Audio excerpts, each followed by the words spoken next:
446 میں آ کر شیعوں کی حکومت کو ختم کیا تغرل بیگ سلجوقی۔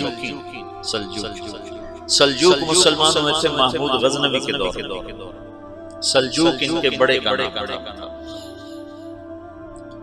تو ایک دفعہ محمود غزنوی نے سلجوق سے پوچھا اگر مجھے تیری مدد کی ضرورت ہو تو کتنے آدمی پیش کر سکتے ہو؟ تو اس نے ایک تیر دیا کہ یہ ایک تیر ہے میرا، کسی کو یہ تیر بھیج کر میرے علاقے میں بھیج دو تو چند گھنٹوں میں 1,00,000 تلواریں تیرا پہرا دینے کے لیے تیار ہیں۔ میرے پاس اتنی طاقت۔ تو یہ سلجوق کی نسل میں تھا تغرل بیگ۔ اللہ تعالیٰ نے جب عرب زوال کا شکار ہو گئے اور ذوف کا شکار ہو گئے، جیسے بڑھاپے کا کوئی علاج نہیں، جب قوموں پہ زوال آتا ہے تو اس کا بھی کوئی علاج نہیں، پھر اور قوم کو جگہ ملتی ہے۔ جیسے بڑھاپا ایک فرد پہ آتا ہے، ایسے بڑھاپا قوم پہ آتا ہے۔ قوم کا بڑھاپا جوانی میں نہیں لوٹ سکتا، جیسے فرد کا بڑھاپا جوانی کی طرف نہیں لوٹ سکتا، قوم کا بڑھاپا جوانی کی طرف نہیں لوٹ سکتا۔ کوئی علاج، نئی نسل کا آنا ہی علاج۔ تو عرب دھل چکے، 600 سال بہت ہوتے ہیں حکومت کو، اپنی صفات گم کر چکے، اب نئے خون کی ضرورت۔ تغرل بیگ پہلا شخص تھا جس نے آ کر اہل سنت والجماعت کو استحکام بخشا، شیعوں کی حکومت کو ختم کیا، بغداد سے، شام سے، ان سارے علاقوں سے۔ صلاح الدین ایوبی نے اسماعیلی شیعہ کی حکومت کو ختم کیا، مصر۔ العاضد ان کا آخری خلیفہ تھا۔ صلاح الدین ایوبی نور الدین زنگی رحمۃ اللہ علیہ کا پروردہ تھا، اس کا دوست تھا، اس کے دوست بھی تھا، بچہ بھی تھا اس کے سامنے۔ زیادہ لکھنے پڑھنے کا شوق، پھر اللہ تعالیٰ نے اس سے کام لیا اور اس کو مصر کا گورنر بنا کے بھیجا، مصر کی مدد کے لیے بھیجا۔ تو وہاں اس نے صلاح الدین ایوبی نے وہاں ختم کیا، تغرل بیگ نے یہاں ختم کیا۔ تو پھر سلجوق جو تھے نا یہ اقتدار میں آئے، ادھر ختم ہو گئی سلطنت بنو عباس۔ مصر ایک چھوٹی سی ترکوں کی سلطنت، تو اللہ تعالیٰ پھر مرکزیت کے لیے ایک نظام چلا۔ دو لشکر آپس میں لڑ رہے ہیں، ایک میدان، ایک جنگلی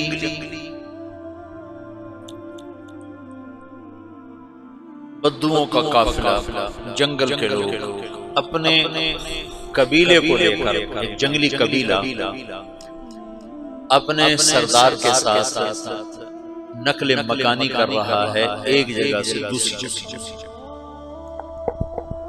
اللہ کا نظام کہ یہ لوگ چلتے اس وادی میں پہنچ گئے جہاں جنگ ہو رہی ہے، دو لشکر آپس میں لڑ رہے ہیں۔ جب یہ وہاں پہنچتے ہیں تو ایک لشکر کے قدم اکھڑ رہے ہیں اور دوسرا والے ان کو نہیں پتا شکست کھانے والے کون ہیں اور فتح پانے والے ان کو نہیں پتا۔ اس جنگلی قبیلے کے سردار کا نام بھی تغرل ہے۔ تو یہ سردار کہتا ہے جو شکست کھا رہے ہیں ان کی مدد کرو، کچھ پتہ نہیں کون کہتا جو شکست کھا رہے ہیں ان کی مدد کرو۔ تو 400 وحشی جنگلیوں نے فاتح لشکر کے پیچھے حملہ کر، تو ایک کافی ہوتا تھا، 400 دوڑ جب تلواریں پڑیں تو چند لمحوں میں نقشہ بدل گیا، بھاگنے والے جم گئے اور جمنے والے بھاگ پڑے۔ جب جنگ ختم ہوئی تو شکست خوردہ لشکر کے بادشاہ نے ان کو بلایا، اسے پوچھتا ہے مجھے جانتے ہو میں کون ہوں؟ کہا نہیں۔ کہا تو تم نے میری مدد کیوں؟ کہا انسانی ہمدردی کی وجہ سے، تمہیں شکست ہو رہی تھی اس لیے تمہاری مدد۔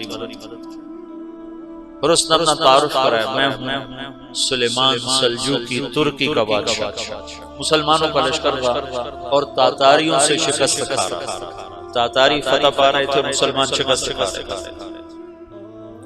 تو وہ اللہ کی غیبی مدد بند کرا، تو وہ اس سے کہتا ہے میرے ساتھ رہنا پسند کرو، تم نے میرے اوپر احسان کیا ہے، میں اس کا بدلہ دینا چاہتا ہوں، میرے ساتھ رہنا پسند کرو، کہنے کا کر لوں گا۔ تو اس نے اس کو لے کر ترکی آیا، اور استنبول اس وقت روم کی حکومت میں تھا، اس سے فتح کیا اس تغرل کے آگے چوتھے پانچویں پڑپوتے محمد فاتح نے۔ تو یہ استنبول ہے، یہ ترکی ہے، بیچ میں ایک چھوٹا سمندر ہے، یہاں ایک جاگیر ہے۔ تو سلطان سلیمان کہتا ہے یہ جاگیر تجھے وقف ہے، ادھر سے رومی مجھے تنگ کرتے ہیں حملے کر کے، تو میرا دفاع کرتے رہنا، یہ جاگیر تیری۔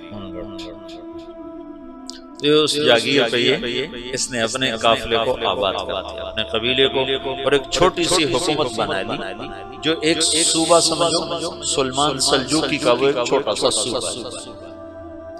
وہاں جب یہ رہ پڑا تو پھر یہ ایک شیخ کے بیت ہوتا ہے، وہاں شیخ طریقہ، ان کے یہ بیت ہونے جاتے، وہ اس کو رات اپنے پاس ٹھہراتا، تو ایک کمرے میں ان کو ان کا خادم ٹھہراتا ہے۔ یہ جب کمرے میں جاتا ہے تو سامنے دیوار میں تاکچے پر قرآن پڑھا ہوا، تو یہ تغرل بیگ کہتا ہے یہ کیا ہے، یہ کیا ہے؟ تو وہ خادم کہتا ہے یہ کتاب اللہ ہے، قرآن ہے۔ وہ اس کو وہاں چھوڑ کے باہر چلا جاتا ہے۔ وہ دیہاتی آدمی، جنگل کا رہنے والا، پہلی دفعہ زندگی میں قرآن دیکھا، وہ کہتا ہے یہ قرآن ہے، اللہ کی کتاب ہے، میں اللہ کی کتاب کے سامنے سو جاؤں، کتنی بے ادبی ہے۔ تو اس نے ایسے قرآن اٹھایا اور سر پہ رکھا اور کھڑا، ساری رات قرآن سر پہ رکھ کے کھڑا، رات کے پچھلے پہر اس کو خواب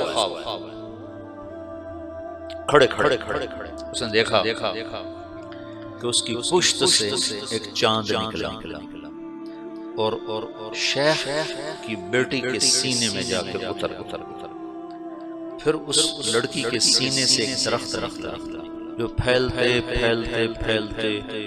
3 بر اعظم پہ چھا، افریقہ پر، یورپ پر، ایشیا۔ پھر اس کی آنکھ کھل گئی، وہ کھڑا ہوا ہے، تو اس نے صبح یہ خواب اپنے شیخ کو سنایا، تو انہوں نے اپنی بیٹی اس کے نکاح میں دی۔ اس بیٹی سے ایک بچہ پیدا ہوا، تغرل بیگ نے اس کا نام رکھا عثمانی ترک نام سناؤں، جو میں نے کل بتایا تھا کہ 1924 میں اس کو خلافت ختم ہوئی، تو ایک بیٹا پیدا ہوا عثمان نے پھر ایک نئی اسلامی حکومت کی بنیاد رکھی جو 1924 تک چلتی رہی، کوئی 800 سال یہ حکومت چلی۔ تو حکومت کا شیرازہ بکھرا، لیکن پھر جڑ جاتا تھا، اور وہ کرنے اول والا جوڑ کبھی نہ پیدا ہوا، ٹکڑے بن گئے۔ ان ٹکڑوں میں اللہ لوگ پیدا کرتا رہا جو دعوت دیتے رہے، دعوت زندہ رہی، جو تربیت کا نظام تصوف کے ساتھ، ابو تبلیغ کے ساتھ،